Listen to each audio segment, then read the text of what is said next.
Now, this project I started a couple of years ago, and for some reason I got sidetracked and I've just not got on with it at all. And what I was building is, like I built the Matador, I'm building a Bedford QLT lorry.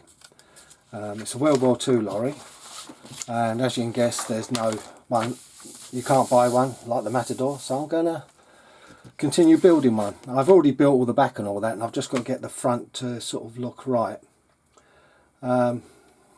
I've got the back, I'll show it on the chassis in the middle. There's the back, and the cab is small inside on the front. So, but what I've had to do is, so it looks more scale, I've had to overextend the wheel arches again. It's because you're using a standard crawler chassis and it's not exact. But that's the front elevation, and then the main elevation, the side I've got to work with. I've already built the back section, so really we don't need to show that too much. But there's the other part of the cab. You can see the shape I've got to build. The grille is not as hard as it looks, it's just fits flat on. It's quite a really basic design, but it's interesting because it just looks different. So I've got to get on, but I've got to build it out of cardboard first and work it out, because I've got secondary lines here. If you look, you can see where I've changed the drawing part way through, and that's just to clear the wheel arches, or the wheel arches to clear the wheels, because it gives a bit more depth. But the chassis I'm using, I've got it just down here.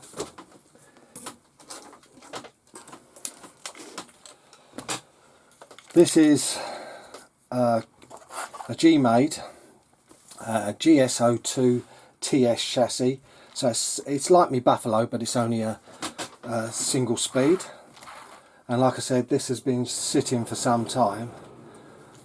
I don't know what servo I put in it. It's a metal geared servo, but it's only a cheapy one, because this will only be doing trails. It won't be going over anything too excessive.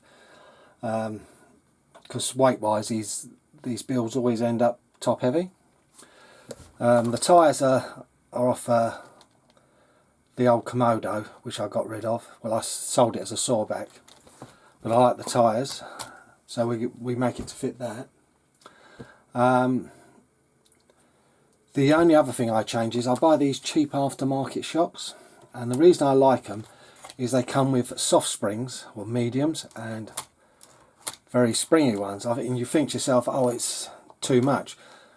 I found out from building the Matador, it's not too much, just down to the sheer weight of the ABS plastic you add. Now here's the rear bed, and you can see it's quite big, and there's a lot of it.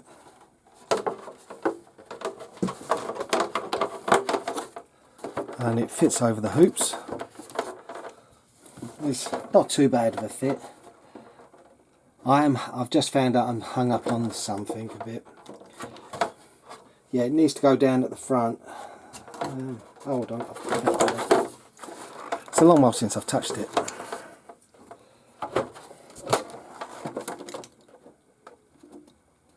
Yeah. What I've got to do is I've got to remove another bit of plastic, because there's this case here is hitting. There we go, the bases of the cardboard I've got to work with to build the cab. I've got to modify it in places. I'm going to trim it off a bit here, because I've got it stuck on, because it will be sat slightly forward to centralise on the wheel, so it will be slightly gapped. But I need to shorten it a bit on the front. See, this is the only trouble with doing something like this. They're quite low on the front, so there's a curved bit which sort of comes from round here, which will be trimmed afterwards. But I still think I'm going to take just a little bit off the front. The rear behind is okay, that can be trimmed, because remember, this is just approximation, because we got the wheel arch to go in, so it can go a bit higher even with the wheel arch. So you've got to remember there's going to be 2mm of plastic down. from here with the arch. But that's the approximate shape, you know. It's not an easy one to work with, but this has all got to be rounded off. It's got to be rounded here, here, down here at the back. So this completes this part of the video, is just basically getting the cardboard structure done. And next is a bit of trimming, and then I'll show that in the next one, what I trim off, and then I'll be cutting out the main sheets.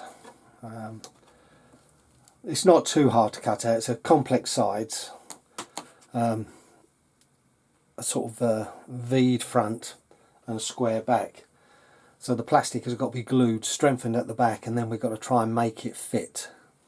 Which shouldn't be too bad if we get it to start at the top and secure it a bit at a time and slowly work it into shape. It should be okay. The plastic should be flexible enough to do it. If not, we'll have to sort of, if it curves on the sides, we'll put plastic inside just to keep the sides straight.